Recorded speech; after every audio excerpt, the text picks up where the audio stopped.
Every single night, without exception, you close your eyes and surrender yourself to the dark. You do it willingly. You do it because your body forces you to, but something inside you still does not trust it. You check the room before you turn the light off. You glance at the corners. You listen for sounds you cannot explain. And even if you would never admit it out loud, a part of you feels something shift the moment the light goes out. That feeling is not a quirk. It is not immaturity. It is one of the oldest survival systems ever built into a living creature, and it has been running inside you since long before you were born. Most people assume that fear of the dark is something children grow out of. They assume it belongs to nightlights and bedtime stories. But researchers who study fear have found something far more interesting. A significant portion of adults, not children, adults, still experience genuine anxiety in the dark. Some sleep with a lamp on. Some cannot enter a completely dark room without their heart rate climbing. Some check behind doors and under furniture even though they know, rationally, that nothing is there. The brain knows the room is safe, but something deeper does not agree. That disagreement is the story. That gap between what you know and what you feel is millions of years old. To understand why the dark frightens us, you have to go back to a time when the dark could actually kill you. Not metaphorically, literally. For the vast majority of human history, nightfall was not inconvenient. It was dangerous. Our early ancestors lived in open environments with no walls, no locks, no electric light. The moment the sun dropped below the horizon, the world changed completely. Predators that had been resting during the heat of the day began to move. Leopards are most active between dusk and dawn. Lions hunt most successfully in low light conditions. The darkness was not empty. It was full of things that could find you long before you could find them. Your ancestors who felt uneasy at night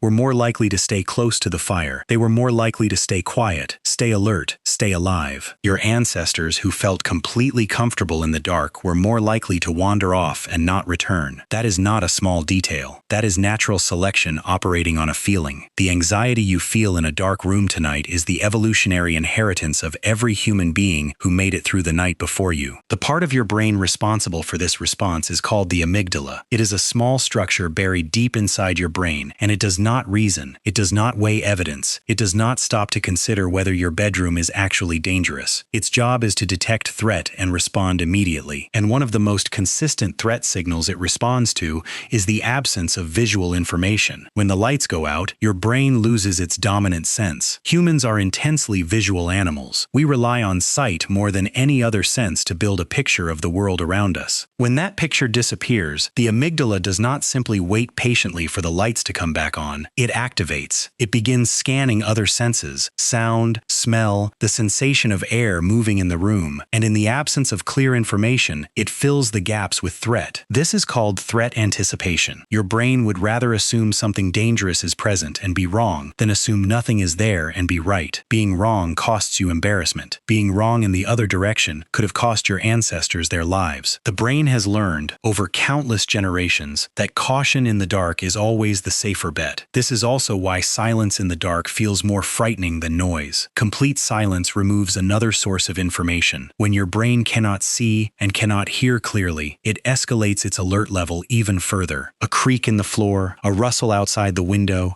a sound you cannot immediately identify. These are not reassuring. They are fragments of information your brain seizes on and magnifies. Your imagination does the rest. And this is not a flaw in the system. The imagination was always meant to work this way. Before humans had cameras or motion sensors, imagination was the only tool available to model what might be lurking just outside the firelight. The mind that could vividly picture a predator before it appeared was the mind that survived. We are the descendants of the imaginative ones, the ones who could conjure danger even when they could not see it. There is also a social dimension to darkness that is rarely talked about. Human beings evolved as deeply social animals. Our survival was never purely individual. It depended on the group. Being separated from others in the dark, being truly alone in darkness, triggers an additional layer of anxiety that goes beyond simple visual deprivation. It combines the threat of predators with the threat of social isolation, two of the most fundamental fears in the human nervous system activating simultaneously. Studies have shown that people feel significantly less anxious in the dark when they know another person is nearby. Even the sound of another person breathing in the same room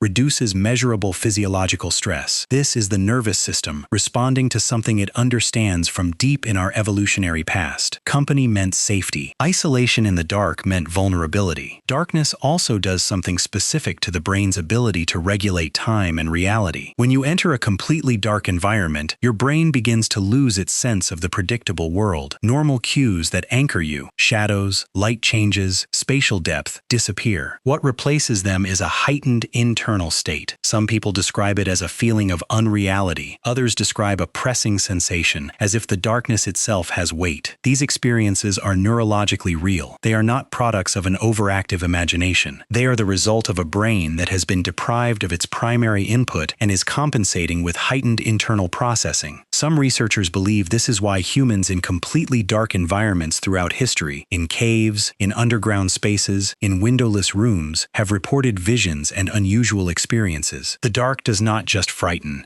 it alters perception, and that, across centuries of human experience, has made it a place of mythology, of spirits, of forces that cannot be explained by daylight thinking. The cultural response to darkness followed naturally from the biological one. Every human civilization on Earth has stories about what lives in the dark. Every culture has night creatures, shadow spirits, entities that come alive when the light goes away. These are not coincidences. They are the cultural expression of a shared biological experience. The fear was so universal, so consistent, so impossible to argue away that humans built entire mythologies around it. We gave the darkness inhabitants because the feeling of presence in the dark was too persistent to ignore. We told stories about it because stories were the most powerful way to process a fear that reason could not dissolve. The monster under the bed is not a childish invention. It is the latest version of something that has existed in human storytelling for as long as humans have been able to tell stories. Modern life has not erased this. It has only covered it. You have electric light at your fingertips every moment of every day. You have never had to sit in genuine darkness without the ability to produce light immediately. But take away the light, a power cut, an unfamiliar room, a night away from home, and the old system wakes up. It does not need relearning. It was never gone. It was simply waiting. Therapy and research have shown that fear of the dark sits on a spectrum. A mild version is almost universal. A more intense version, sometimes called nyctophobia, can significantly affect daily life. But even mild fear of the dark is not something to be embarrassed about. It is proof that your brain is doing exactly what it was designed to do. It is running an ancient program that kept your ancestors breathing long enough to produce you. The next time you feel that shift in the room when the light goes out, you do not need to fight it. You do not need to tell yourself it is irrational. It is not irrational. It is ancient. There is a difference. What you are feeling is a system older than language, older than civilization, older than any story ever told about the things that live in the night. Your body is doing its job. Your ancestors did the same thing, crouched near a fire, listening to the dark beyond it. They made it through. So will you.